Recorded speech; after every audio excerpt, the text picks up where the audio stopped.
Why, hello there. It's me, Jeremy, your favorite bald dude telling you about Standard and Strange, a store and a brand with simple rules. Sell clothes they themselves would wear, manufacture it ethically, and build it to last. From boots made in Oregon to loop wheel garments made in Japan, find all the best clothes for your wardrobe at Standard and Strange. StandardandStrange.com.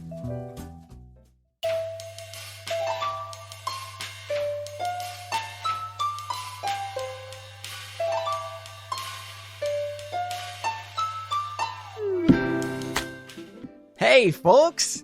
Doesn't it feel nice that we're back? It's Jeremy Kirkland. It's Blammo. We got 19 more episodes this season. Well, I mean, counting this one. And I'm just so glad to be in this rhythm with you all. Even when it feels like the world is on fire. All right? Hang in there, everyone. Just hang in there. Speaking of hanging in there, I've been watching the GWord on Netflix lately.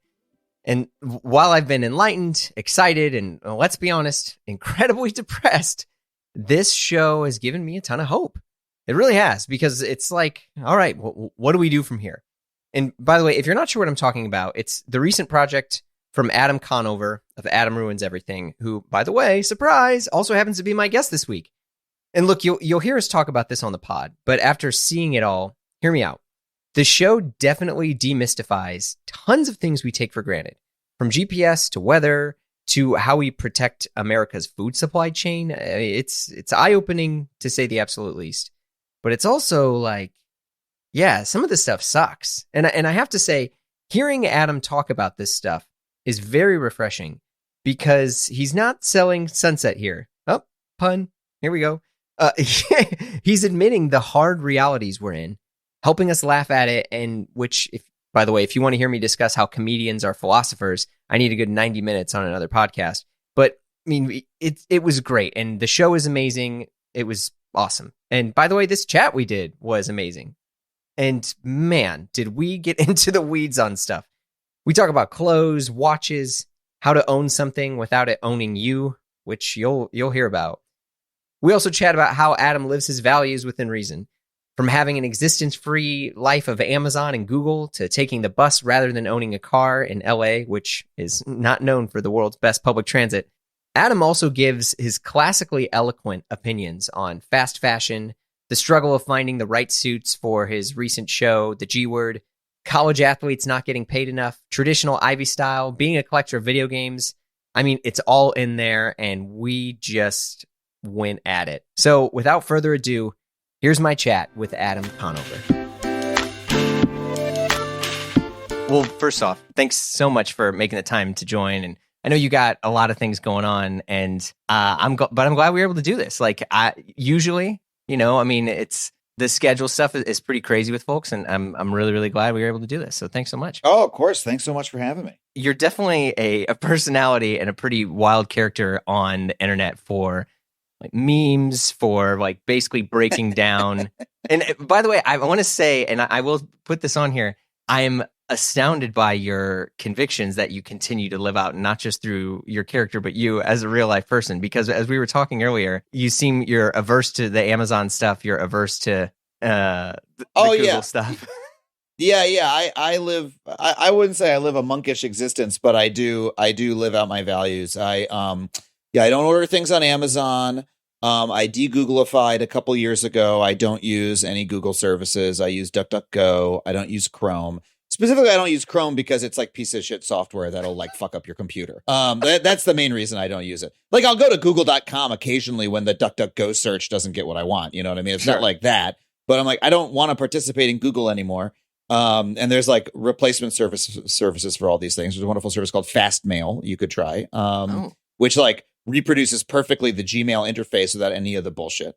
Let's see. I quit driving a couple of years ago. I take the bus. I did notice that. Yeah. That you're full on bus guy, public transit all the way. I take the bus. I do obviously have to take ride shares in LA. Mm-hmm. I try to avoid Uber and Lyft as much as I can. Mm-hmm. And I use now, your listeners might be interested, since I know this is sort of like I should be recommending things that people might want to check out on this podcast, right? This is that kind of podcast. I mean, it's whatever you want it to be. There's a service called Alto that I use that a little bit more of a black car kind of experience. And the advantage of it is that the drivers are paid full time. They're full-time employees. They're paid even when they're driving on the way to pick you up. They don't have to bring their own car. It's a company car. They don't have to pay for gas. They just make minimum wage, which in LA is $15 an hour, which is not good, but it's better than what Lyft drivers are making. Yeah. And like, if you ask the drivers, hey, do you like driving for this company? They'll be like, oh yeah, it's great. I make minimum wage.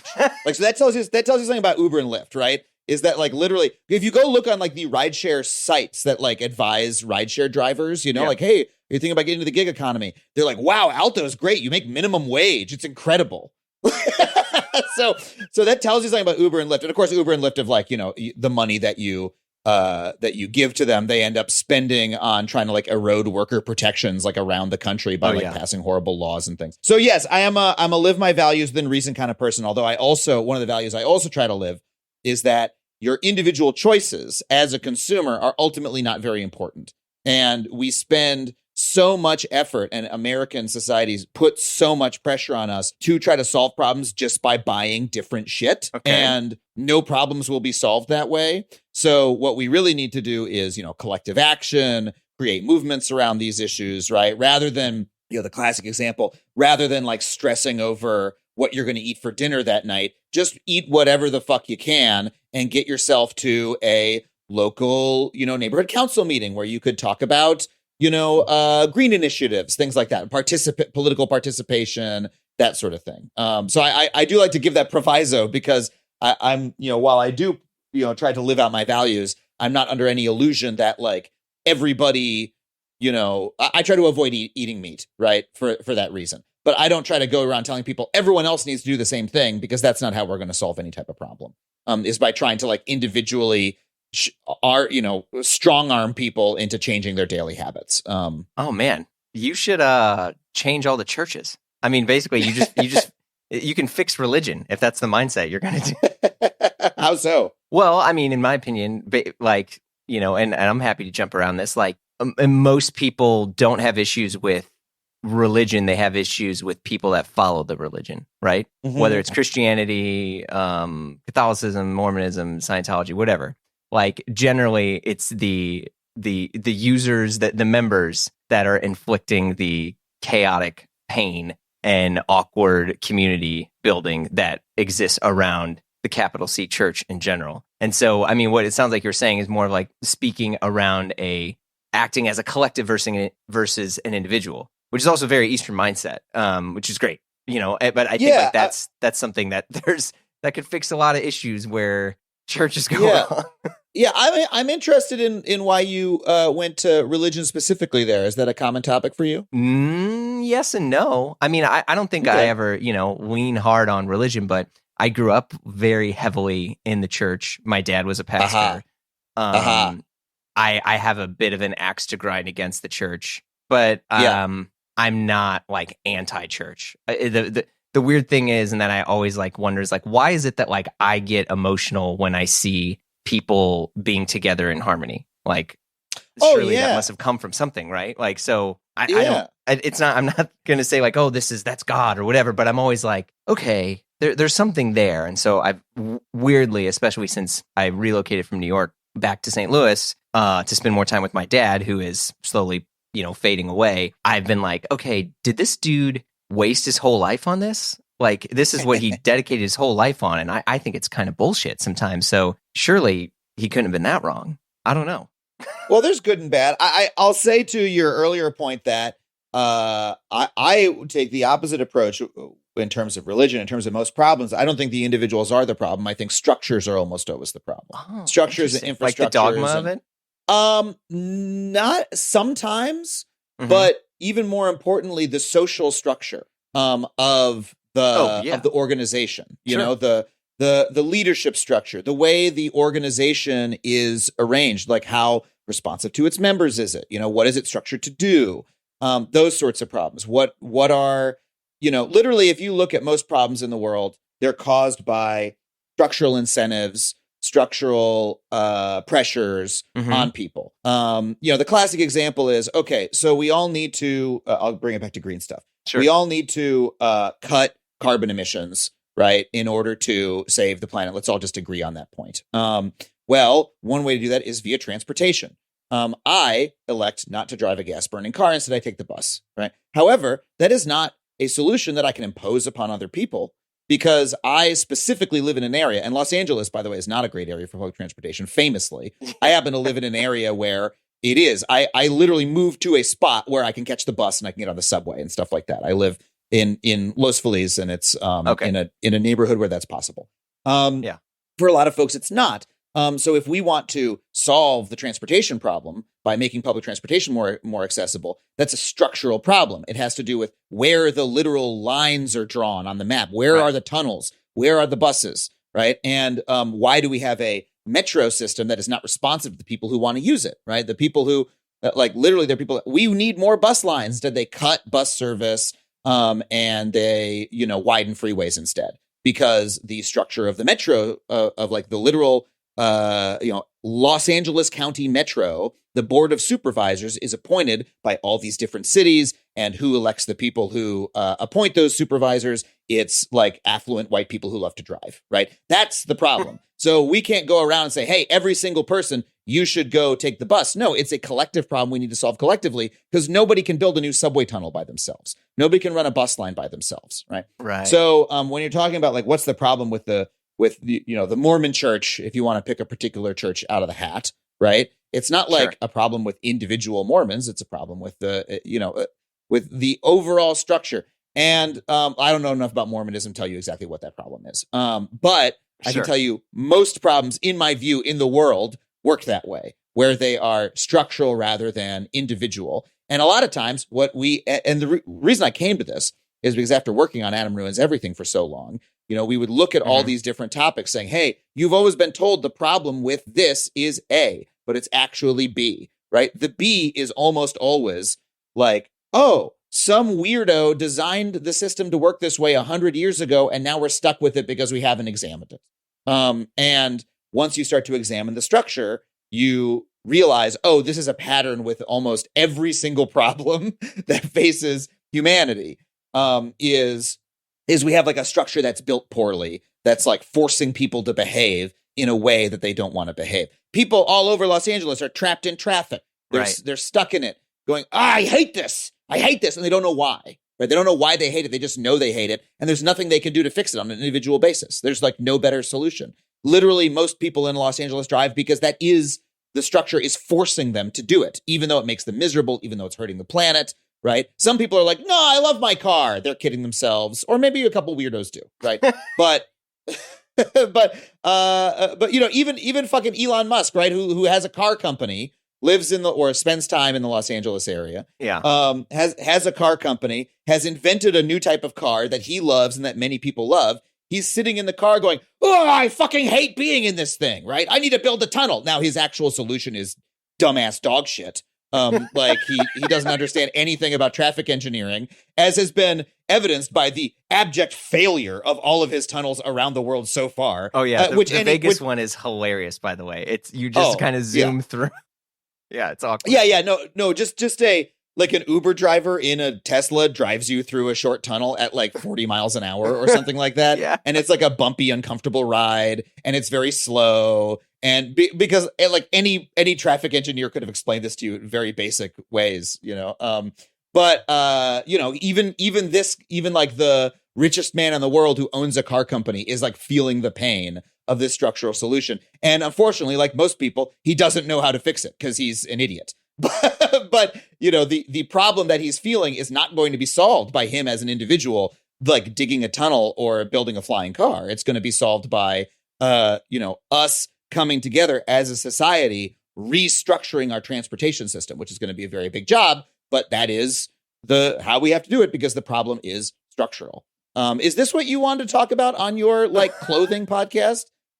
I can talk about whatever you want. No, but I will plow off in whatever direction you point me. So you might want to redirect me if you want to talk about something else. Well, no, first off, I love hearing people riff, and generally people riff on the things they're the most passionate about, which is, how we got onto that topic. So I think it's great. No, you just got me going on one of my base core beliefs as a person and thinker. So, we are off to a roaring start. Yeah. Well, it's funny because one of the things, and this actually does tie to fashion, I was talking to a friend of mine a couple of years ago, and I was complaining about like fast fashion, and it was just like, and it's so fucked up, and there's all this waste that it exists, and we were just riffing on H&M. Yeah. And then he called me Most out, and horrible place in the world. Yeah, and he called me out, and this is where, you know, I wrestle with some of the conflict of this. And he was like, yeah, he's like, but it's a privilege to be able to say, I'm only going to wear organic cotton, blah, blah, blah, fair trade, da, da, da. And he was like, you know, one of the things that fast fashion has really done for some people is it's allowed people of lesser means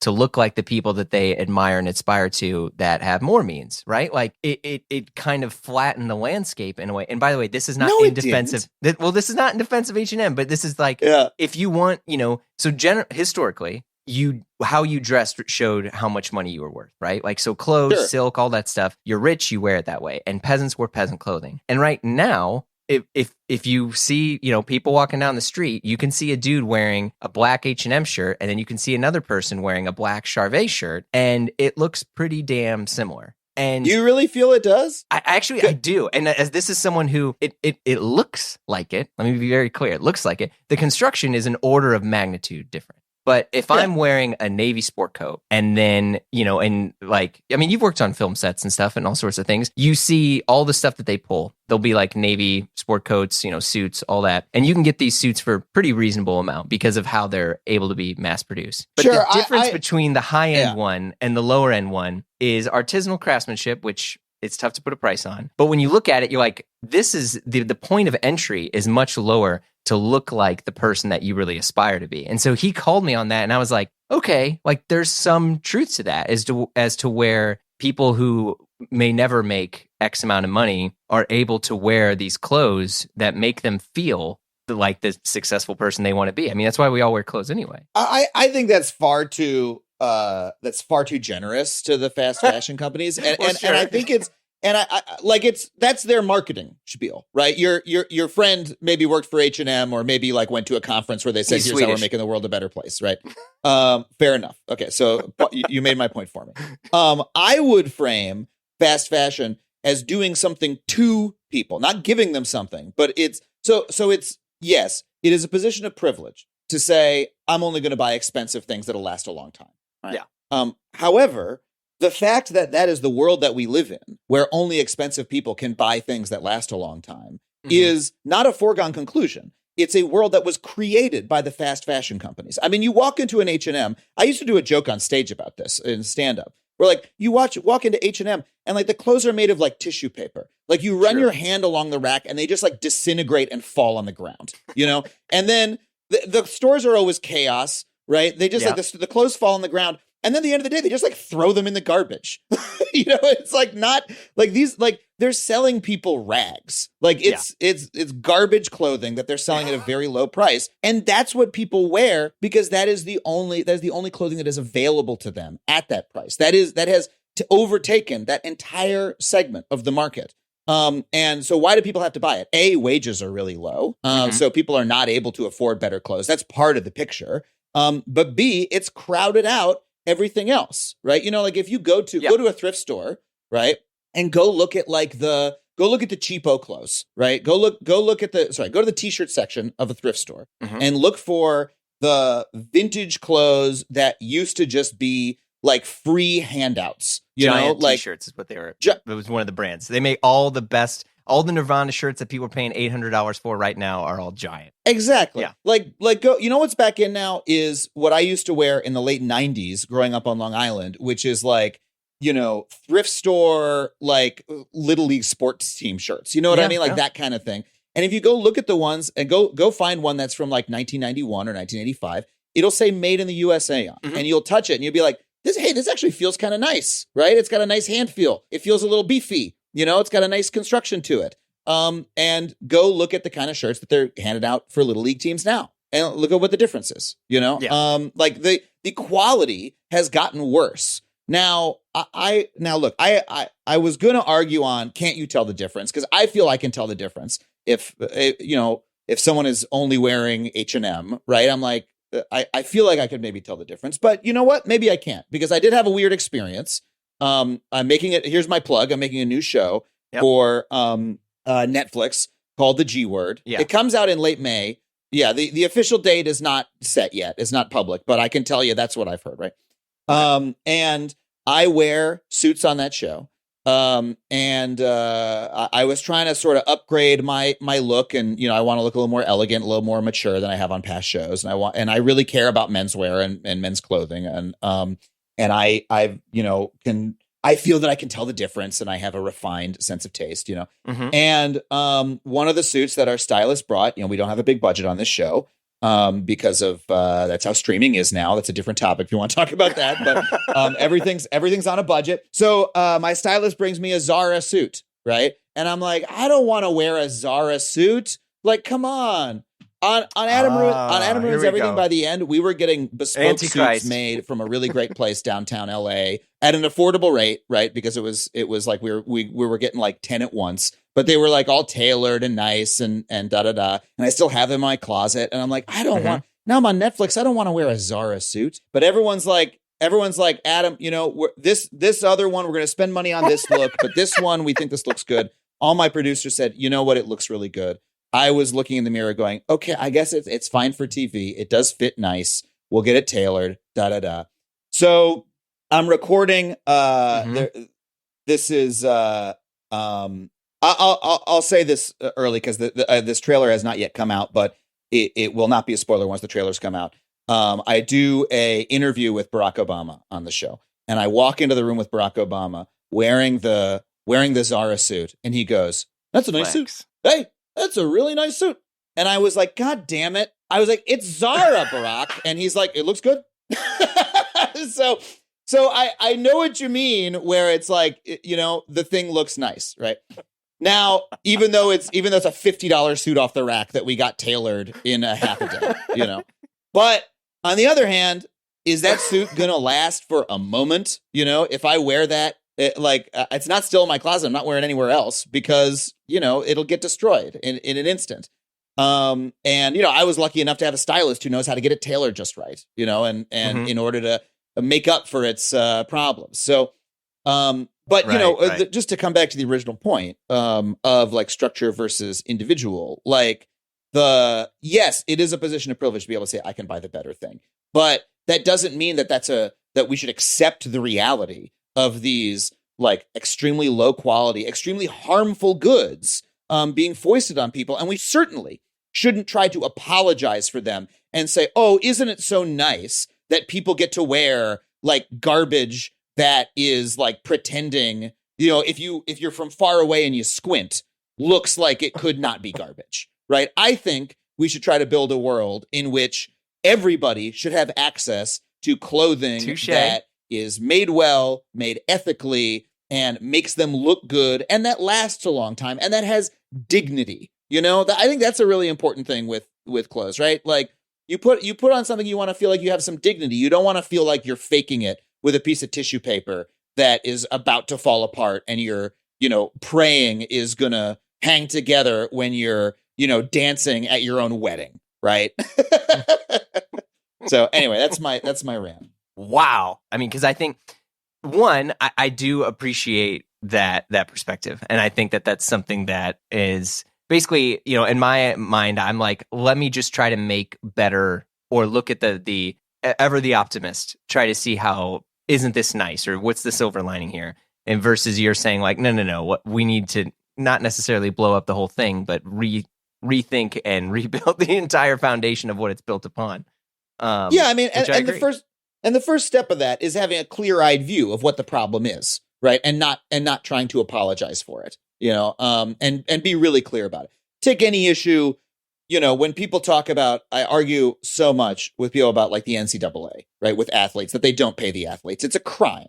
It's a crime. Aren't they starting to do that now? I mean, I could be ill-informed, but they have finally loosened because of some court cases that were won. Nice. They have loosened the regulations around athletes receiving sponsorships and basically receiving that's like the first crack in, now they can maybe profit a little bit from the fact that their images and professional achievements are being used to make literal billions of dollars for other people. Wow, they can break off a little piece finally, So we're moving in the right direction finally, right?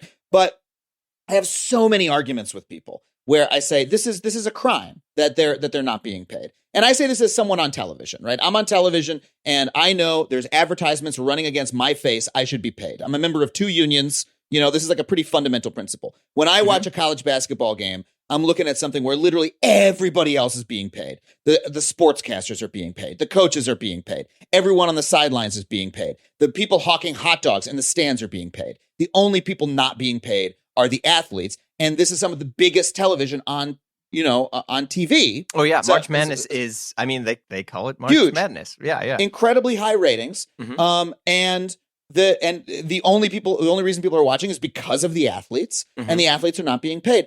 And people are constantly, oh, well, it's not that bad. It's not that bad. I mean, they get free tuition. Oh, wow, they get free tuition. They get free tuition to a state school, to whatever state. You know what I mean? To Florida, they get free tuition to Florida State. How much does it cost to go to Florida State? I don't know how much, but it's like low 5 figures, right? Max. Yeah.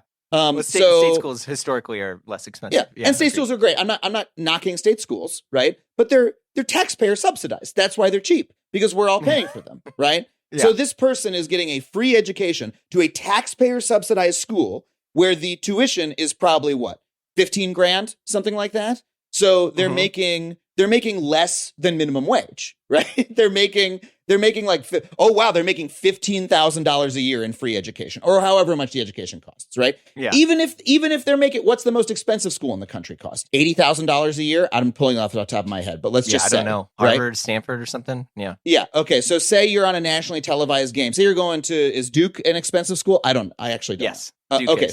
So Duke's an expensive school. Let's just say that Duke costs $80,000 a year. I have no idea how much it costs. Okay. You're saying that a professional basketball player playing, and they are fucking professionals. They're professionals. They're courted, right? It's one and done too. Technically, many of them will jump to the NBA only 1 year after they're. But a lot of them don't. There. Oh, of course. I mean, the barrier of entry is still high. The level of skill that they have is so high they can only be called professionals, and that's the only reason they're at this school, right? So you're telling me that someone playing in that for the biggest team that is is the biggest rating straw, that is having billions of dollars in ads sold against them, they're going to make $80,000 a year. I think that's fucked up, right? That's not enough money. So here's my point: you can still watch the goddamn game, right? I don't give a shit if you watch it or not. Just like have a clear-eyed view of it. Say whether or not it's good or bad, right? Because that's the first step. We don't need to make apologies for it. Oh, no, it's really okay, though. No, it's really fine. It's really okay. No, just say it's fucked up.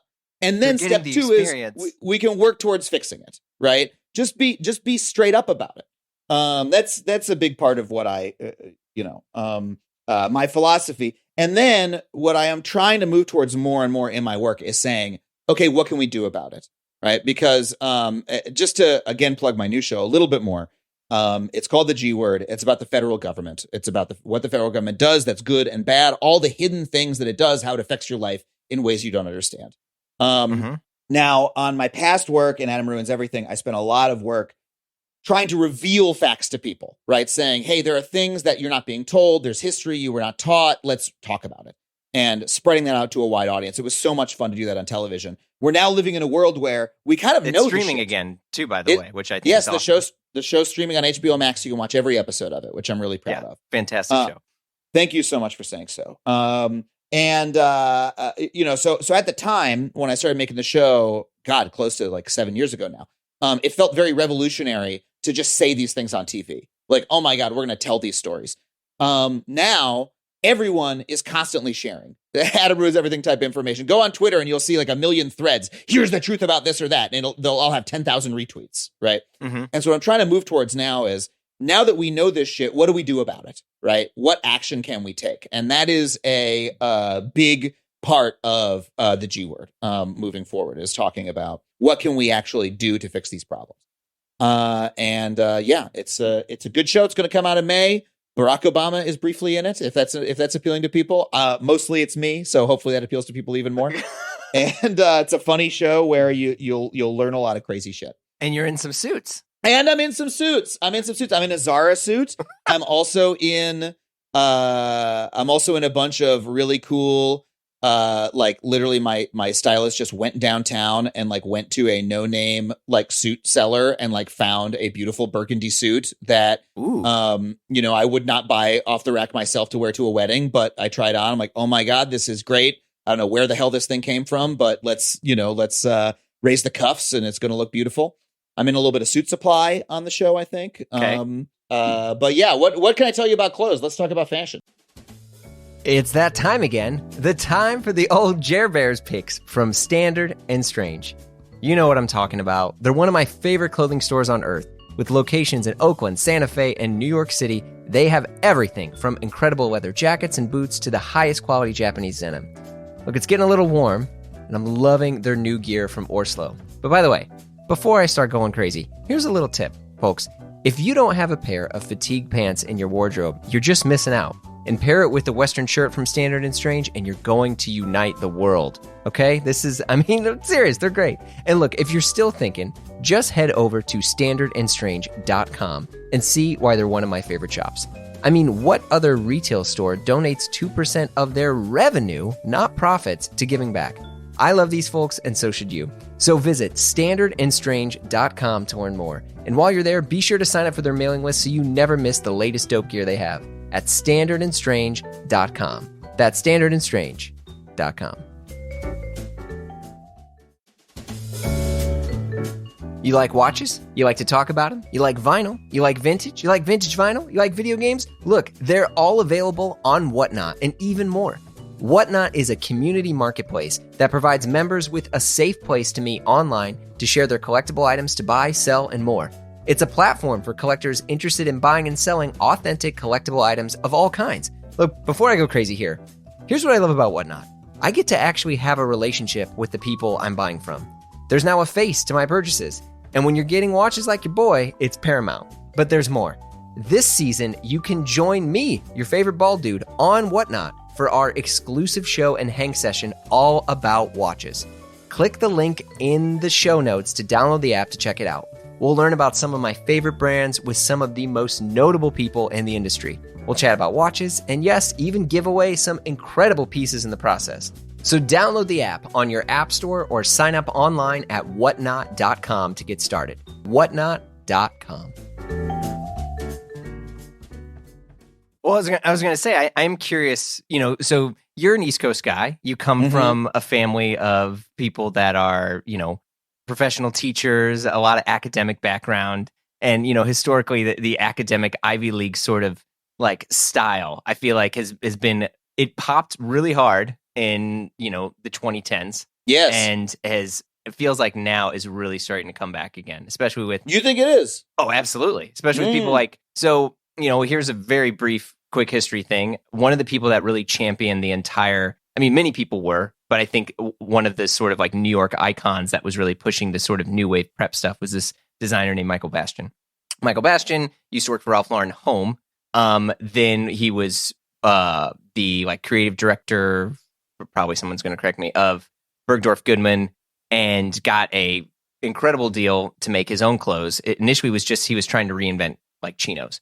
Makes Michael Bastian, which, like Tim Blanks, who is style.com, was referring to Michael as like the savior of menswear. And really what he did is he kind of repopularized and was kind of like on the forefront of the wave of like Ivy style coming back. You also had people like Michael Williams, who was writing this blog called A Continuous Lean. Everyone started getting into like the preppy handbook.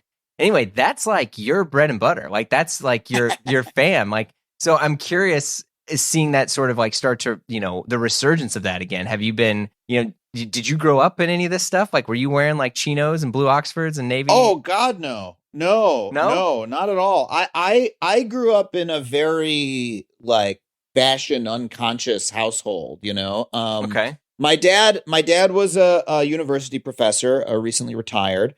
My mom also has a PhD. She ran a small children's science museum on Long Island where I grew up. And my dad like wore what I would describe as, more just like genuinely what professors wear. You know what I mean? It's like a lot of like houndstooth jackets with some sort of random pair of slacks, everything very like big and shapeless. A lot lot of novelty ties. He a sort of like gentleman's novelty tie. Like when the Jerry Garcia tie collection came out, he started buying a lot of those. That was like, your dad a deadhead? No, he just really liked these ties. Okay.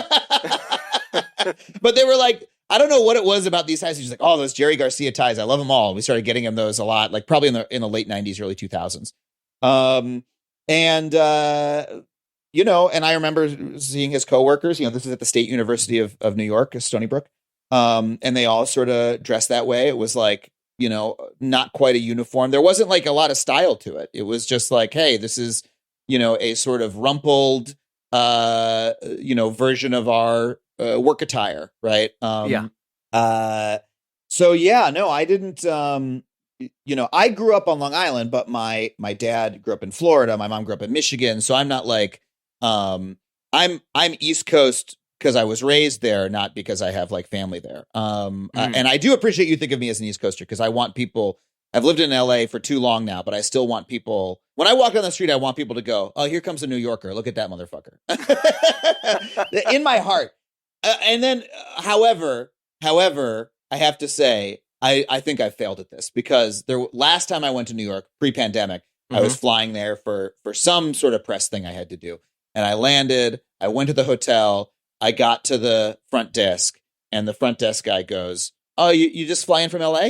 And I was like, how could you tell? And he was like, I can tell. And I was like, fuck. Wait, he could tell. What were you wearing? Tell. I don't remember. It was just my flying clothes, It was like let's see, what are your flying clothes? Okay. Well, we can get into it if you want. I bought a couple years ago, I bought a bunch of Outlier stuff, Outlier. Hell yeah, I know Outlier. Of course. Willie, she's been on, she's their designer and creative director. She's been on the show a few times. Oh, cool. Yeah, so I got a bunch of their stuff and I tend to wear that while traveling because it's like just so wicking. That's very New York, by the way. That is very Outlier New York. Is very New York. Yeah. Now, I bought a whole bunch of it, and then I have recently in my daily life sort of moved away from it because part of it was I was wearing it like every single day during the pandemic at home, and I got like very sick of it, but I still do enjoy the combination of something that you can sort of beat to hell either on a hike or in an uncomfortable travel scenario, and it still looks like okay. And it doesn't like get wet with your own body juices is like important. But I started to sort of like move back to cotton a little bit in terms of like, just my daily wearing. But yeah, no, I didn't grow up with that sort of preppy style. However, when I started like around the time that I created Adam Ruins Everything, I was, reading a lot of those blogs. Right. I read Jesse Thorne's blog, Put This On for a long time. Yeah. That sort Big of shout thing. out to Jesse. Yeah. And ingested a lot of that sort of style. Right. And what we ended up creating as the look for Adam Ruins Everything was a sort of heightened version of that style. Because I was like, okay, I'm looking at these things. I'm learning the difference between different men's shoes. I'm learning the differences between how suits are cut. Right. I'm developing those opinions.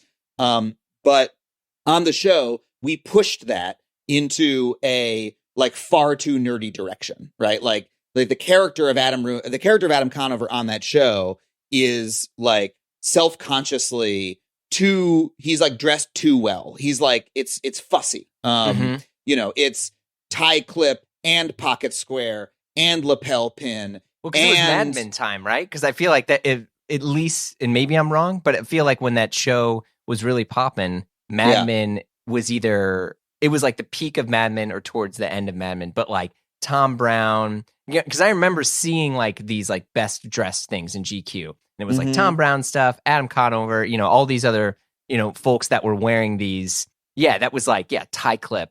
Pocket square. I'm astonished if I appeared in a GQ best dress, but I'm, I'll take it. You definitely were. You were in there for sure. I love it. Yeah, especially because, you would wear things that are very like level 99 for people, which are pattern shirt, pattern tie, and pattern suit. Yes. And I would do that specifically because, I was being my stylist, wonderful woman named Alicia Silverstein, really, really incredible. And I've loved working with her, but we were doing character wardrobe. Like the point was to look different from every other person in the scene. And I'm Adam Conover on Adam Ruins Everything is a social misfit and outcast who who like cannot interface with other people because he knows too much and he can't resist like dropping it onto them. Because part of that's because he's a TV host all the time. Like I'm self-consciously hosting a TV show at all moments on that show. Right. And so the point was to have it be too much. And I don't dress that way in life. I very rarely ever dress that way in life, except when I was doing an Adam Ruins Everything related event. And I've moved a little bit away from like sort of tailored menswear in my on stage when I'm doing stand up and things like that. Well, welcome to the show. I think the whole world has slowly moved away from tailored menswear. But yeah. I think and this is the thing that, I'm very interested by, feels like what you were saying, you're wearing whatever during the pandemic. For some people, sweats. For you, you're wearing dope as hell outlier. There is some sort of like, pivot into which, like, even me, because I was like, okay, I am going to start over. Like, I'm going to just throw out my wardrobe. My body's changed. I'm going to go hit the gym. I'm going to get some denim, like Oxford shirts and blue sport coats. Like, I'm going to start at like level 1 and just get like the best stuff that I could get. And it's interesting to see that kind of pop with a lot of people now, into which people are now wearing sport coats, but they're also wearing very sort of unstuffy type sport coats, like very soft shoulder stuff, like Patrick Johnson. No lining, very little canvas in the chest. That's more of like a shirt or like a shirt jacket. You look at brands like Drake's. People are buying shirt jackets. They're like, or over shirts. I mean, you can call it whatever you want, but like that's their thing. And then maybe you'll wear a tie with it. But it's like much more quiet, but very chic sort of stuff. What people are like pivoting towards now. It's LA style. It's interesting. I've always sort of like, in terms of these style movements, have trouble locating myself within them, because I both am part of them and respond to them, and I certainly was, like when the, American workwear thing was happening, I have a whole bunch of clothes still from that. I have a Pointer brand short coat that I love, that I bought like, in 2012 or something like that. And now it's beautifully broken in. And for some reason, that company like stopped selling anything with Pointer brand on it. You know what I'm talking about? I don't think Pointer exists. Yeah, Pointer brand. I mean, that's way out of left field. I don't know if Pointer brand still exists. Well, here's what happened. The manufacturer, and I've not seen any explanation for why this is. When I bought it, they were a workwear manufacturer. Like, they sold clothes to like farmers. And then they started popping on blogs and things like that, right? Heritage Workwear. They were like, this is a Heritage Workwear brand, and you can still buy the Heritage Workwear shit. And they were selling like giant jeans and, and also this short coat, right? And which I saw on probably Jesse Thorne's blog or something like that. Bought myself the short coat, beautiful short coat. Then the owner of the company figures out, oh my God, we're hot, we're fashionable, American Workwear, Heritage.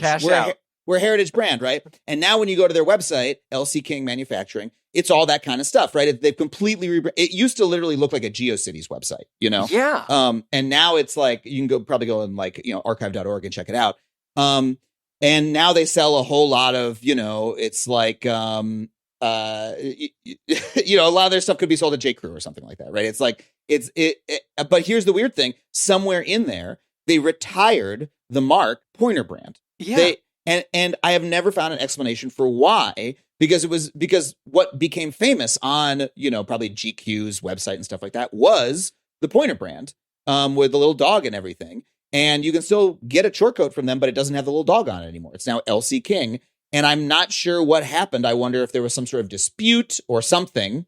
Maybe there was a business partner they wanted to force out or something like that, some sort of thing. That's a little bit weird. Like, what if, like, I also bought a pair of like duck boots, LL Bean duck boot, or sorry, LL Bean duck boots. LL Bean duck boots. Yeah, you're right. In like 2011, and I was wearing them around New York. I feel very stupid now thinking back on that. It wasn't even rainy. I was wearing them around because I had seen them on the internet. No, you're in. You're in. I love it. But what if, so those had a moment, right? What if LL Bean stopped calling them duck boots, like, suddenly, and they were like, now they're the rubber weather boot, and you're like, why did you do that? Anyway, so what I'm saying is I respond to these trends, right? And so the whole workwear thing, then the menswear Ivy style stuff, right? But at the same time, like, I notice the degree to which I am but a boat cast upon this tide, right? Just at the whim of what's happening.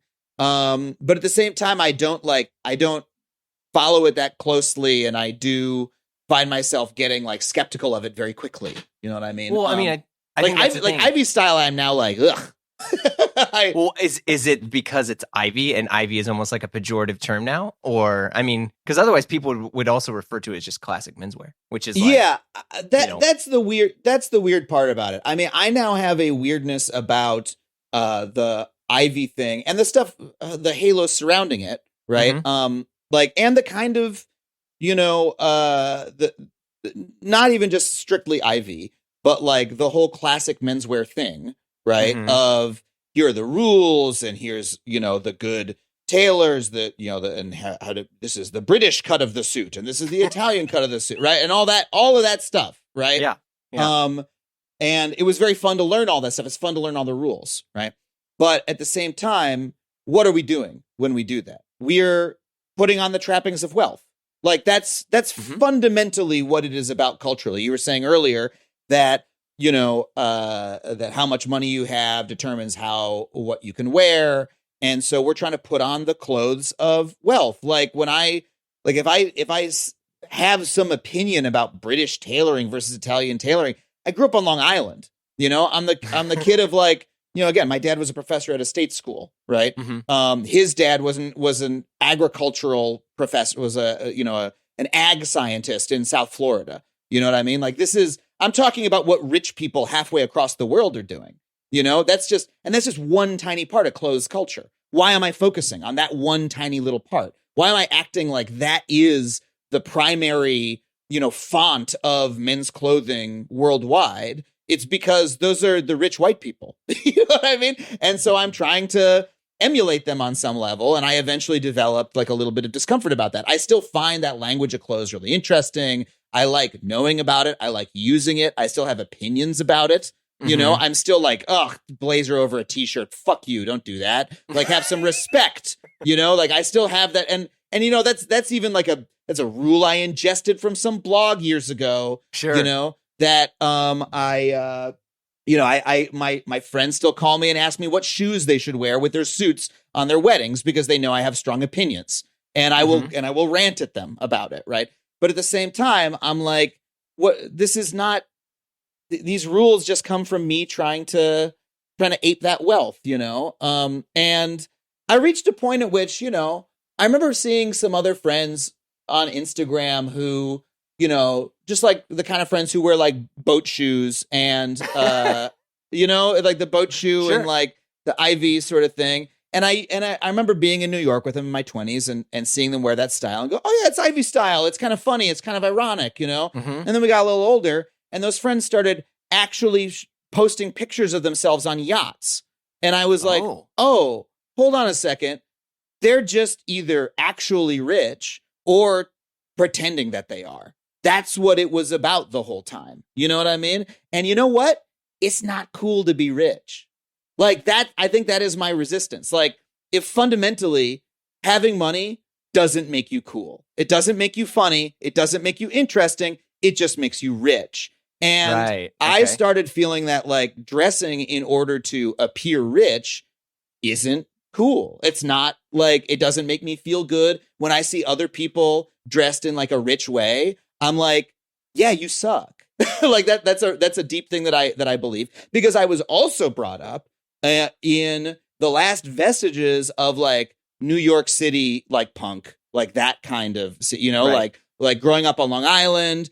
I was in I'm not going to call it a punk band, but I was in a shitty garage rock band. I feel like everyone that grows up on Long Island somehow has a cross, section of punk music in their life. Oh yeah, I mean there was a great like shitty DIY punk scene where we would all go. All of our different bands would go play outdoors at the beach, or at the local rec center or whatever. And then I moved to New York. And that grittiness is a really important part of what I think is cool and interesting.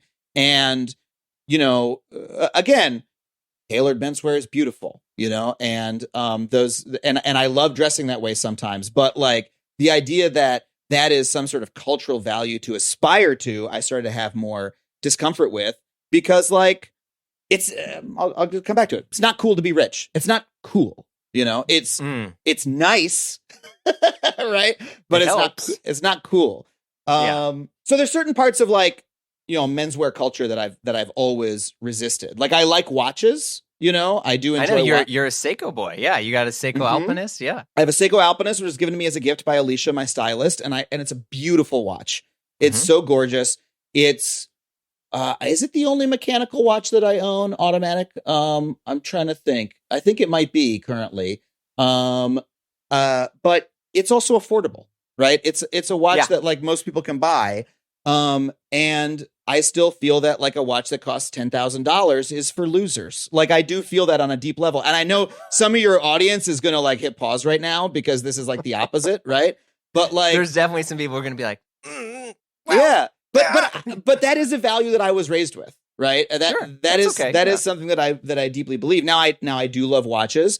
I've got also a Seiko, like very early, their very first model of quartz watch, which I think is really cool. But it's like stainless steel. It's like a stainless steel quartz watch, which I really love. You also got a G-Shock? I have a G-Shock that I wear constantly. I was wearing an F91W for a really long time, but they kept breaking in exactly the same way over and over again. Like the top of the rosin case would just like snap and it was impossible to repair. And I was like, let me get like the original G-Shock, like the smallest, most like least flashy G-Shock. And I love that watch. It feels awesome. I love that it's indestructible. Like I do look at sometimes like a very expensive watch and go, oh man, that's very beautiful, but it's very LA and New York to have.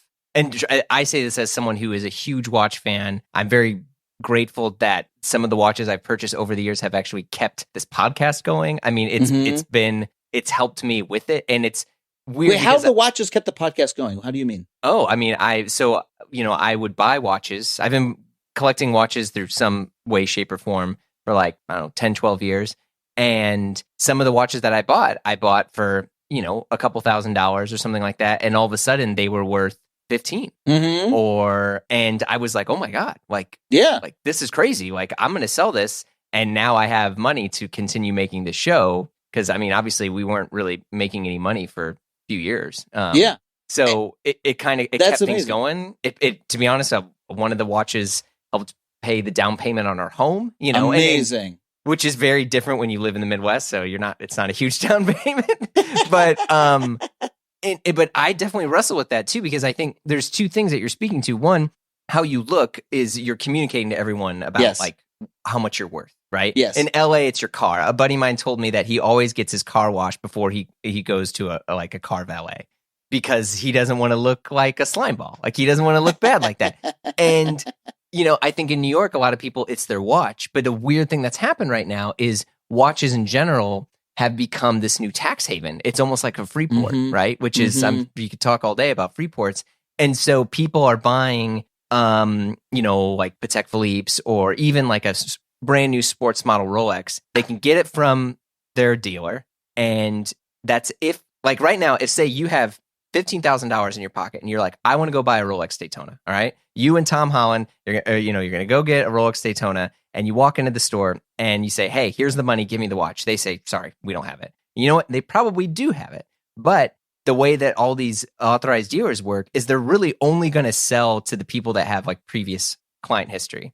Because the second you walk out the door, the market and so many more people are so rich right now, people would pay $50,000 for that watch. So you could walk in, buy the Rolex Daytona if you can get it, walk out of the store and someone will say, I'll give you 45 for that right now, cash. And also because of that, people are now stealing watches more than ever. There was a dude who got shot because of his Richard Mille the other day in New York. And so watches are like super awkward right now for people. And I always feel weird when I tell people that I collect watches because I'm like, well, no, but I don't have all this money. Or no, but I might have owned one of those a long time ago, but like now it's almost blasé or taboo to have a watch that could be worth that much that I'm now uncomfortable owning it. And like the joy of collecting the baseball cards and all that stuff of it, it's like washed away by the, in some cases, obscene value that they're now worth. Yeah. And so this is very complex. And by the way, take everything I say from here on as qualifying my comment that $10,000 watches are for losers, right? Because I mean that in a specific way, right? It's okay. Yeah. Which is what I mean is there are a lot of people who want to wear a $10,000 watch specifically because it communicates they have $10,000, right? Correct. And for me, as someone who enjoys style, enjoys looking at other people's style, and who sees what people wear as something that they're communicating about themselves, either intentionally or unintentionally, right? Mm-hmm. The intentional move to say with your clothing, I have $10,000, that's for losers. Like, that sucks. Like, you're like I see you do that, and I'm like, fuck you, you suck. Like, that's how I feel when I see that person, right? When I see a person flash a watch that way, right? And now that's my values. I'm not saying everybody has that value. That's literally my reaction. That's part of why I wear a G-Shock, right? Why I wear a $100 G-Shock, and why I'm not the guy who gets my Tesla washed right before I take it to the car valet. I'm the guy who takes the bus because that's a different communication I want to make about myself. And by the way, you can say that that's a totally false douchebag move because I have enough money where I could just take an Alto everywhere, right? Because I work in TV. I prefer not to. I like taking the bus. I like saving money, and that's just, who I am, etc. But I enjoy communicating that about myself, However, let me say, you're speaking to you as a collector. Collecting is great. I collect retro video games. I have recently this year started collecting them. Similar market in that it is, you end up spending crazy prices for things. I have not spent thousands of dollars on anything yet, but I've spent hundreds. I went to a local, I'm at the point now where my local retro video game store emails me when they get things because they know I'm a whale, right? And I show up and I'm like, yeah, I do want to get that copy of Harvest Moon for the Super Nintendo. Let me show up and get it. Good taste. And then while I'm there, the owner starts bringing out other things from behind the counter and like putting them in front of me and going like, yeah, this complete in box copy of Secret of Mana, the poster's inside. And she's, I'm like, okay, I want to open the box and see the poster. And then I open the box and see the poster. I'm like, that poster's really nice. Okay, all right, add it. And she's like, all right, what do you think about this? You know what I mean? She's literally, I felt them doing that. I'm like, okay, I'm the whale collector, And part of the reason I'm doing it is I'm there with a friend. He's like, yeah, I mean, you could sell that for double in a couple of years. I'm like, yeah, I know I could. And also I just want it. So let me get it. And that's because I love video games. I've been playing them ever since I was a kid. It has emotional power for me. I understand the market well enough to know what's rare and isn't rare. It's really fun. And I have the disposable money to do that. And so watch appreciator. You're like, I understand the differences between the watches, and I enjoy doing that. And like, I actually do enjoy thinking about the craftsmanship of the little gears, right? Like that actually brings me pleasure. It really, really does bring me pleasure.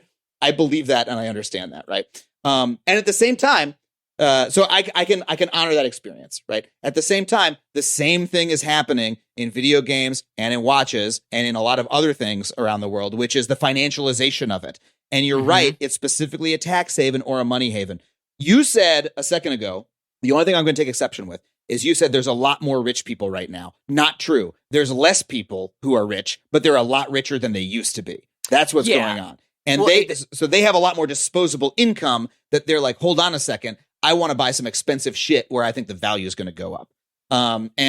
So what you're seeing in video games, for instance, is there are these grading companies that will grade specific video games, right? You like give them, you send them your video game and they'll say, this is a 9.0. And the game will go from being quote unquote worth a couple $100 to tens of thousands. It'll be sold at an auction, right?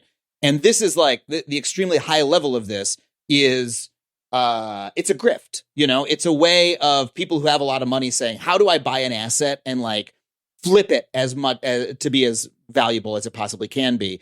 And if you're the kind of collector who's like me, I'm like, I like buying the game and playing it. I want to. I was gonna say, you said you opened the Secret of Mana to see the poster. Yeah. I'm like, what is he doing? Well, it was unsealed. It was already unsealed. But like, I literally, a lot of people emulate video games. I get a kick out of buying the original silicone and plugging it into into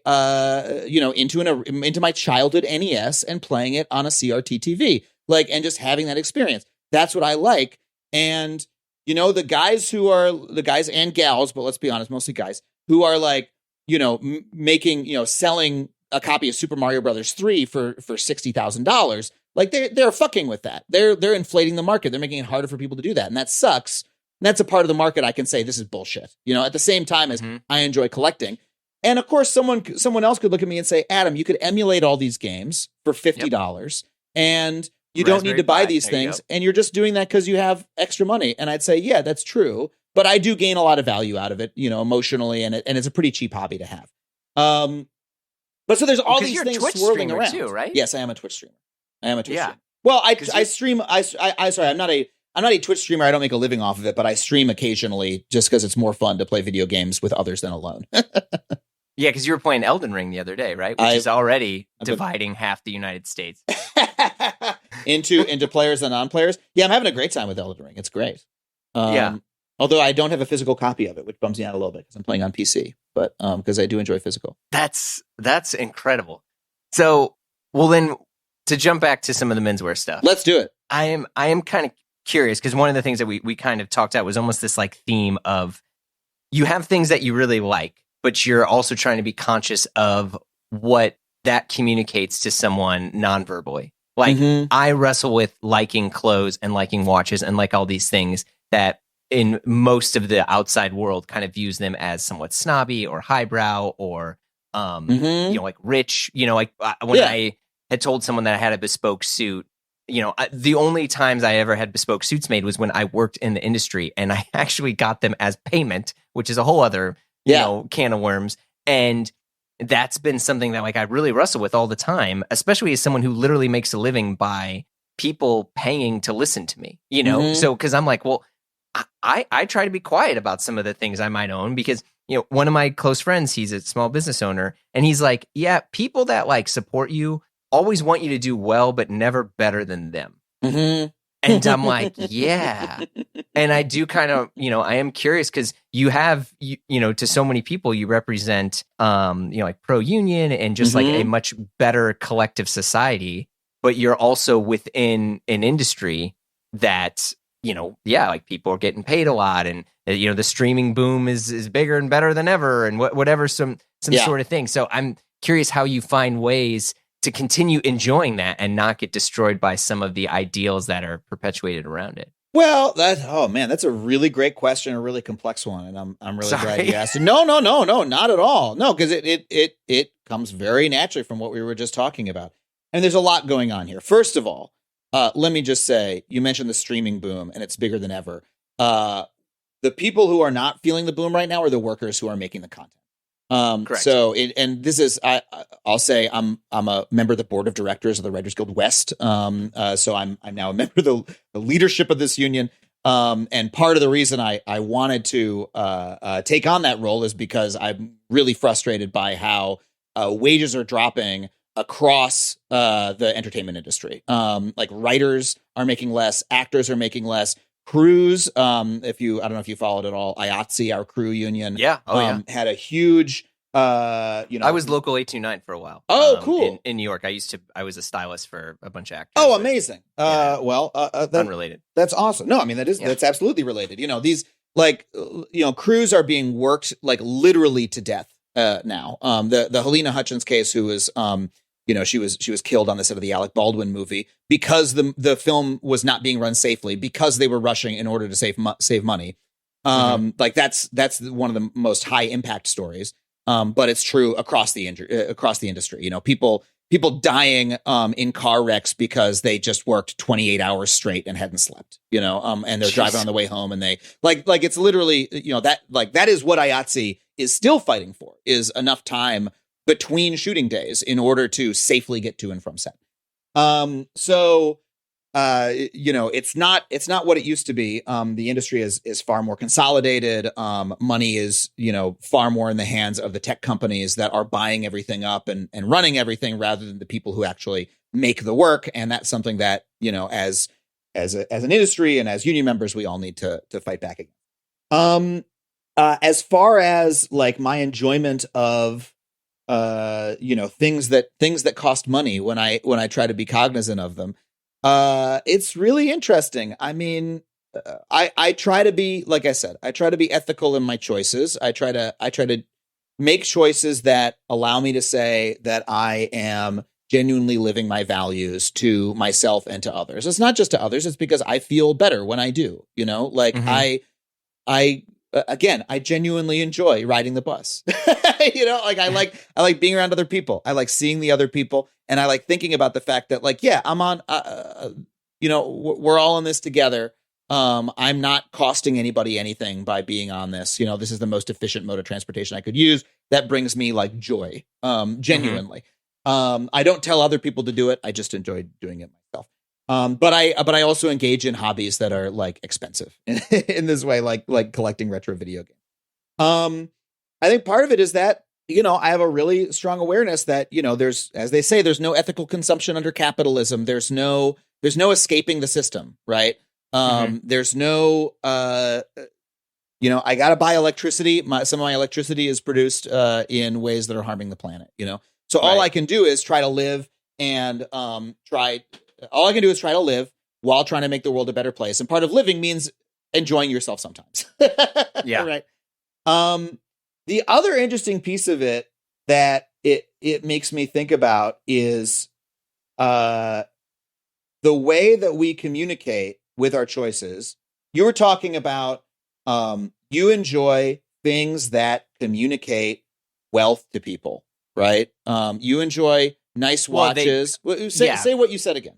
Well, I mean, I have always loved nice clothes. Yeah. I've always loved watches, but like the optics of that generally put me in a position of like snobbery or wealth, which I have never made more than, I'll be honest, I've never made more than $85,000 a year. And, and that's, I'm still very grateful for it, but it's like, I don't have a college degree. I am a failed musician. I have no money from my family. My parents offered me nothing when it was time to go, so like initially, and I've talked about this tons on the pod, like my desire to own these things was because I was looking for a way to be allowed in the room that I thought I wasn't allowed in. So let's be very clear. Like, I was like, fuck you. I can earn and work just as hard as you and get that watch or get that suit, even though I don't have the connections or wealth or whatever inheritance that you have. Yeah. But now, especially as someone in their late 30s,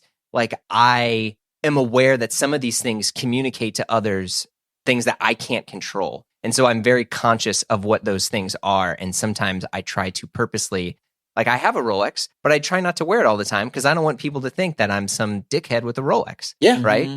Like, and I don't have the time to explain to them, like, hey, you might have just thought that I'm this kind of guy, but I'm actually this sort of dude. And I give very charitably and blah, blah, blah. Yeah. So it's like, but it's tough because I'm like, well, damn it. The joy of this ownership is being ruined by the optics of what it means to be the owner.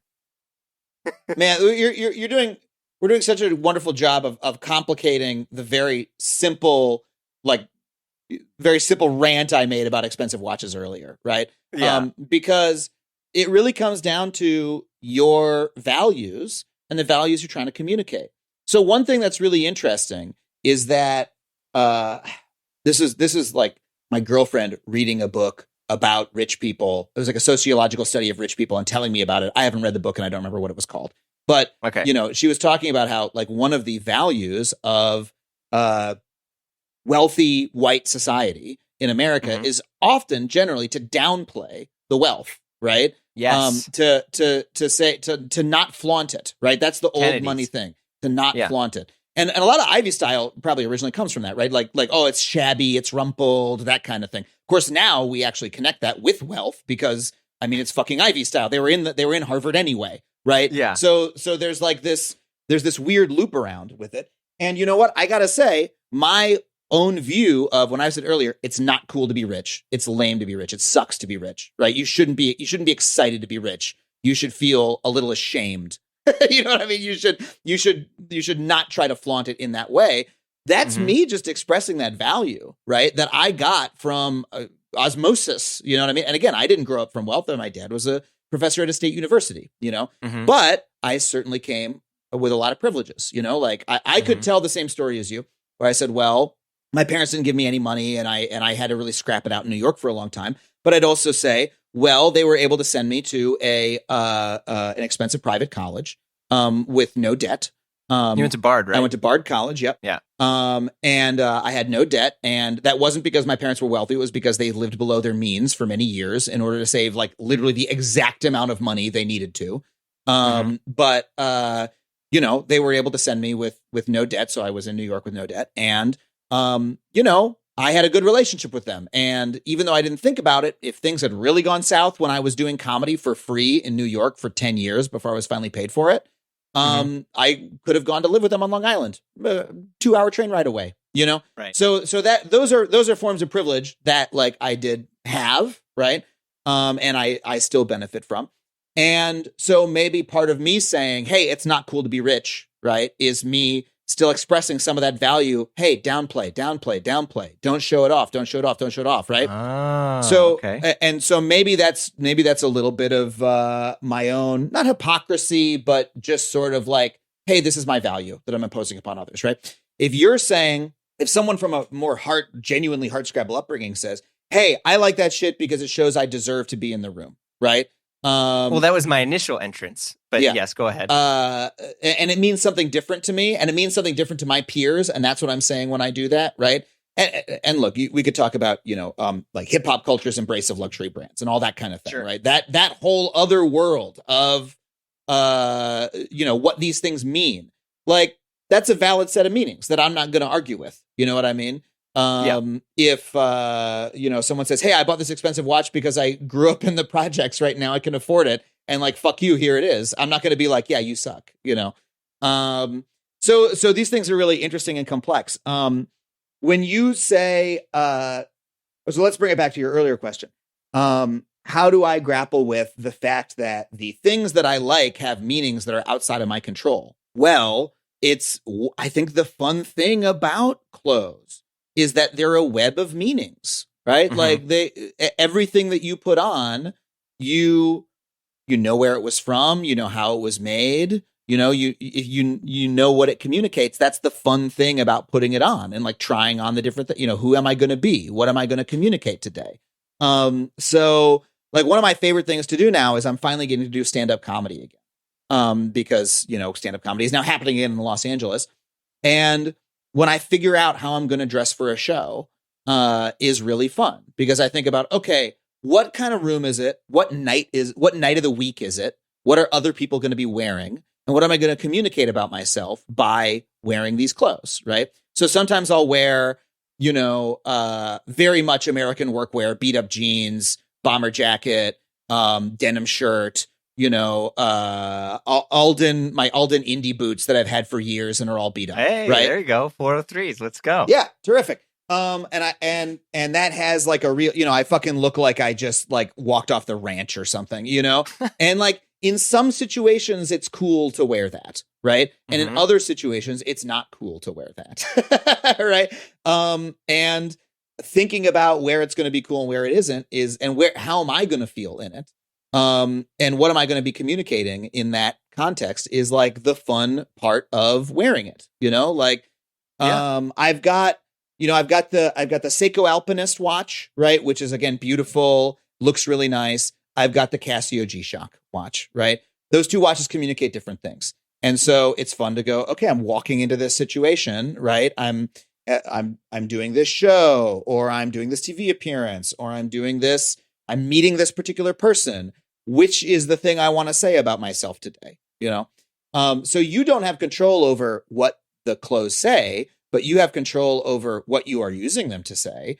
And you can say something about yourself that is, you know, dignified and respectful of yourself and the other people, you know? If you're going to wear, you know, your $10,000 Rolex, right? If you have one, you're like, man, I just love the Rolex and I bought it when it was $1,000.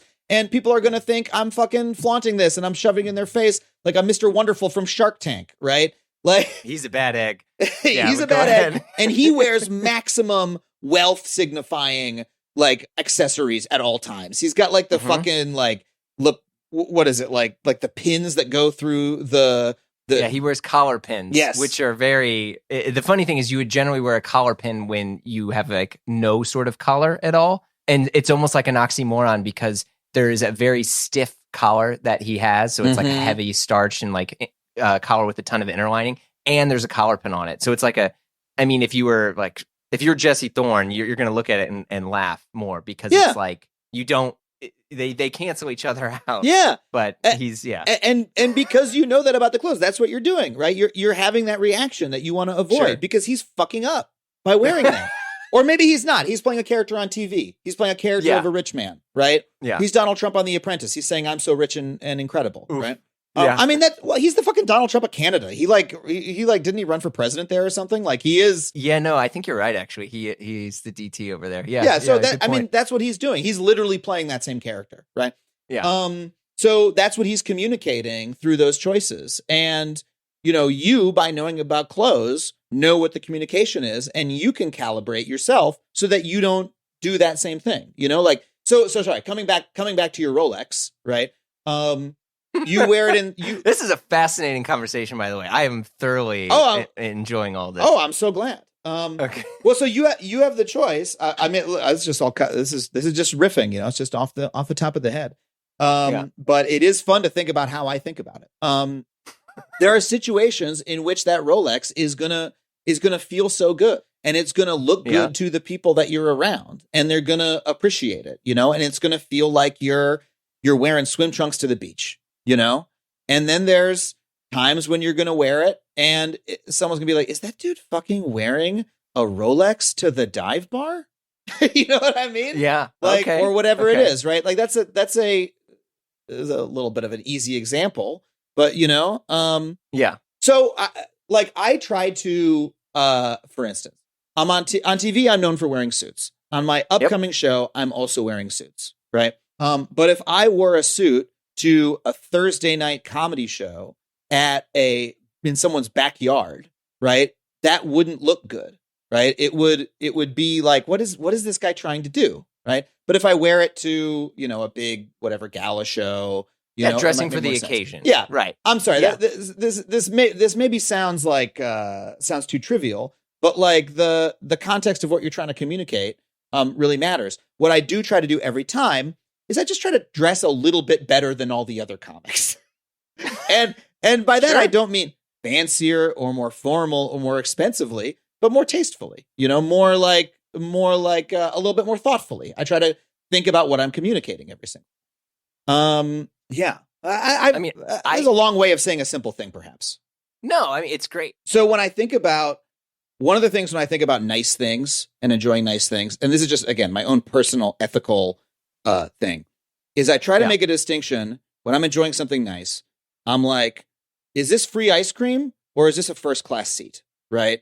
And the difference is free ice cream, that's not hurting anybody. You know what I mean? Anybody can enjoy free ice cream. And in fact, everybody should have the opportunity and probably will have the opportunity to enjoy free ice cream every once in a while. Right.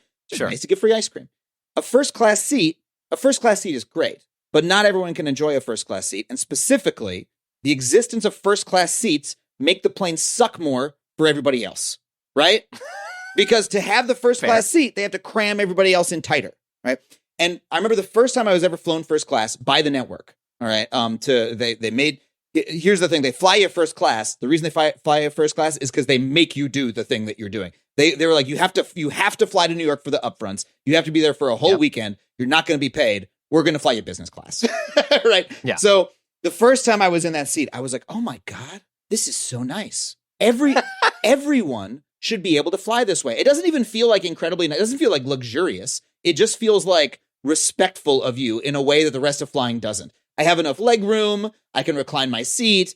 They bring me some food. You know what I mean? Mm-hmm. Everyone should get to have this. And then I thought hold on a second. The only reason this exists is because it sucks more for everybody else in the back, right? Like it's literally could not be possible for everyone to have this experience. The proper experience to have would be for everybody to have more leg room, right? Mm-hmm. But in order for them to make money, they don't do that. They give some people more in exchange for other people getting less, right? And so I try to pay attention to if I'm enjoying something luxurious, whether it's coming at someone else's expense or not, right? If it's free ice cream, great, no big deal. If it's harming other people, that's something I try to stay away from. So for instance, I try to think, hey, me buying a new iPhone every single year, that's coming at the expense of other people. right? Because we know that there are people making those, right? And that they're killing themselves to make the iPhones, And I think in response to that, I buy used iPhones, because guess what? You could buy you buy last year's model. It costs it costs half the price, and it works just as well. You can upgrade as often as you want. You buy a used one. You know what I mean? So that's something that I try to do, right?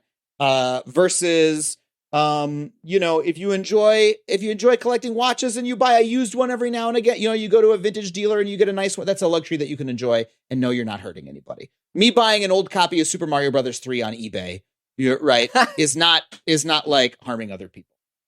So that's to the extent that I think about my own personal ethical behavior as mattering, in terms of my enjoyment of luxury. That's a dimension I try to keep in mind. But I also try to remember, look, I mean, I sometimes I take really long flights and I have a lot of miles, and I try to get the upgrade, because you know what? Those seats are there anyway. And I do need to say, hey, I need to survive on this flight, and that's something I can do. But I know that there's a difference between the two things, and I try to behave accordingly. So I try to, even as I am participating in capitalism, as we all must do because we all live under it, I try to do my own work to, dismantle the structures that are hurting people and killing people.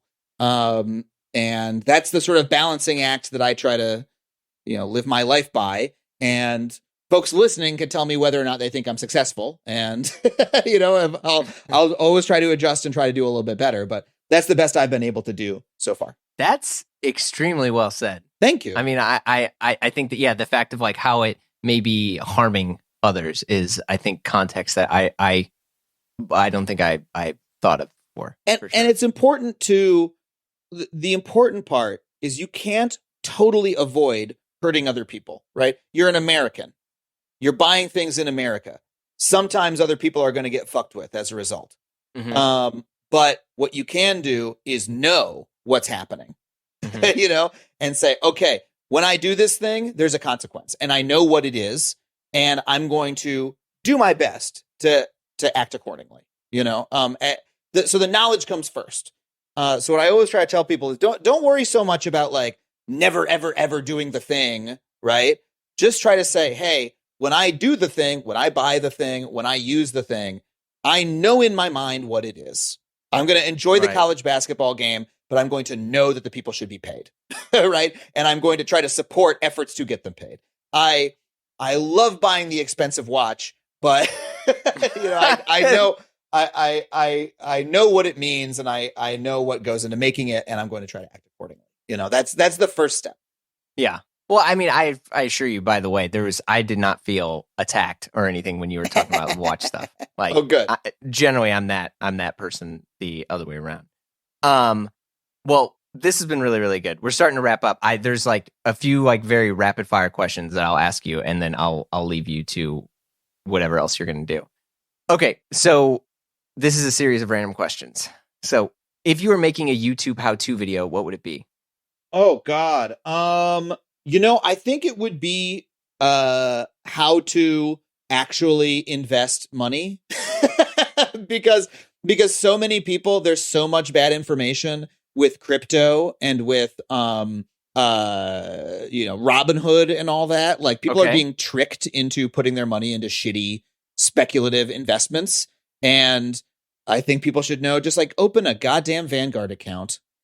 Oh man, that's some Warren Buffett. Yeah, I mean, his thing is just an index fund is always better than anything else. Yep, and I was lucky enough to learn that at a pretty young age, right? Just in my 20s, right? Sure. To gain that wisdom, and it's just one of those things that they should teach you in school, but they don't, because people are losing their shirts when they don't have to. Last movie you saw? It was Turning Red. Was the last movie I saw. Did you like it? It's a very controversial movie right now. Is it controversial? Well, I mean, I think because it's like a Pixar movie that is more for teen tweens, versus toddlers. I mean, covering things like periods and stuff like that. I loved that about it. But I felt that it pulled its punch at the end. I felt that the themes that the movie brought up at the beginning were so strong and cool and interesting, and at the end, Like the literal last line of the movie is, all of us have a little bit of weirdness inside. What's yours? And I'm like, that's not what your movie was about.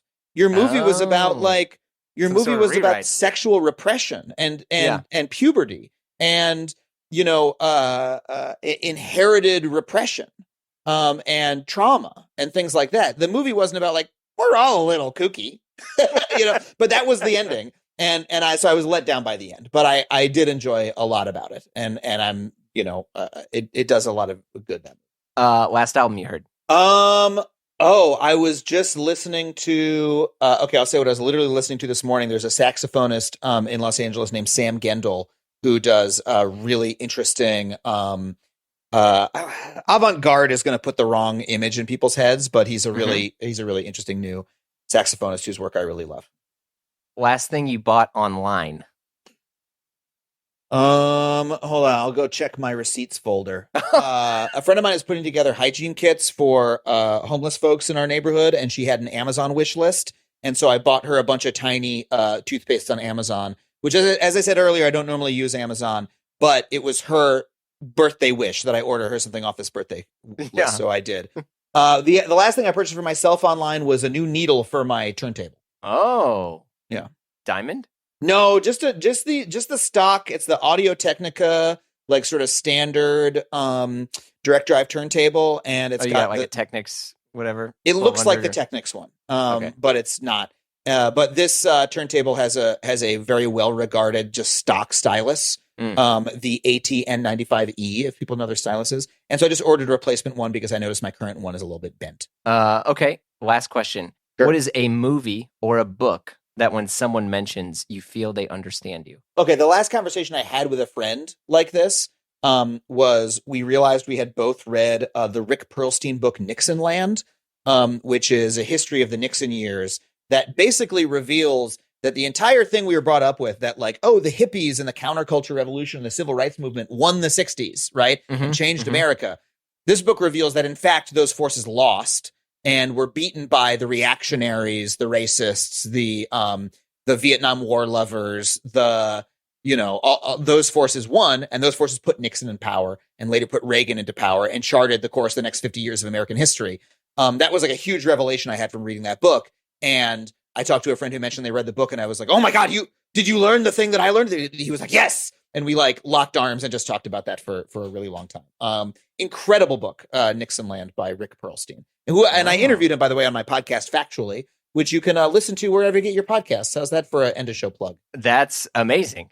Well, thanks so much. This was really, really, really special. I'm so grateful for the time we got to spend together today. I'm serious. It was fantastic. Oh, I had a great time, and I really appreciated the really interesting issues you brought up about this stuff, because this is my favorite thing about clothes to talk about.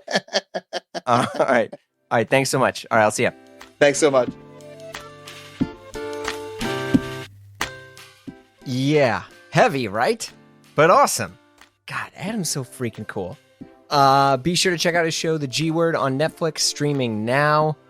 Dial into your Netflix. Dial? Do we dial in? Whatever. Get in, go to Netflix, watch The GWord.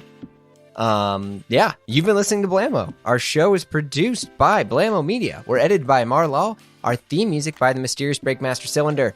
If you like what you heard, you know the drill. Share the pod with a friend. Just give them a text. Say, hey man, listen to this pod. Love you. Leave a review on Apple Podcasts.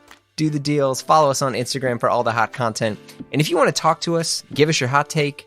If you just want to say, hey, Jeremy, you're a nice guy. Or, hey, Jeremy, I had this sandwich the other day. It was really good. Well, great. I would love to hear from you. 917-267-2495. Leave us a message. We'll put it in a future episode. Or, email us like a normal person at info@blammopod.com. And if you want to hang with us, holy cow, join the Blam fam. You can visit patreon.com/Blammo, where we have a ton of exclusive episodes in our amazing Slack community. And guess what? This week, it's the premiere of the Triple J Show with G and Deleon, John Moy, and me, Jeremy, on the Patreon, only on the Patreon. But otherwise, if you want all the freebies, we'll see you next week. Love ya. I think. I mean, I do. I love you guys. All right. See you. Bye.